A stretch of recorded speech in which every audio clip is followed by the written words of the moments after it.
সাবেক প্রধানমন্ত্রী ইমরান খানের মুক্তি ও সরকারের পদত্যাগের দাবিতে বিক্ষোভে উত্তাল পাকিস্তান।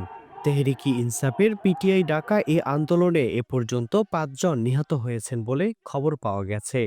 এদের মধ্যে ৪ জনই নিরাপত্তা বাহিনীর সদস্য। এদিকে নিরাপত্তার ঝুঁকি বিবেচনায় নিয়ে উত্তাল ইসলামাবাদের সংবিধানের ২৪৫ ধারা সক্রিয় করে সেনাবাহিনী মোতায়েন করা হয়েছে।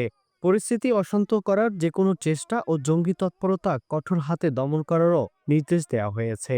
जो जो कि ख्वाजा साहब ने फाइनल कॉल दी है, हम आए हैं यहाँ फ्रंट लाइन पे अभी इनकी जो शेर ये कर रहे हैं, ये फेस कर रहे हैं, और इंशाल्लाह तब तक नहीं जाएंगे जब तक ये खान को रिहा ना करे और हमारी जितनी भी मुतालिबात है वो पूरे ना हों। इतनी रुकावटें ये खड़ी कर सकते हैं, खड़ी करें, हमने पीछे नहीं हटना।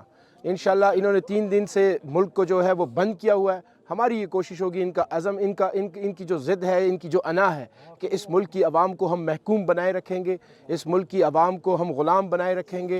নিরাপত্তা সংশ্লিষ্ট সূত্রে জানা গেছে, শ্রীনগর মহাসড়কে কিছু দুষ্কৃতিকারী রেজান্স কর্মীদের ওপর গাড়ি উঠিয়ে দিয়েছে। এ ঘটনায় ৪ জন প্যারাট্রুপার ও একজন বেসামরিক ব্যক্তি নিহত হন। আহত হয়েছেন আরও ৫ জন। পিটিআই এর বিক্ষোভ চলাকালে একই ধরনের ঘটনায় এ পর্যন্ত ৪ জন রেঞ্জার ও ২ পুলিশ সদস্য নিহত হওয়ার খবর পাওয়া গেছে।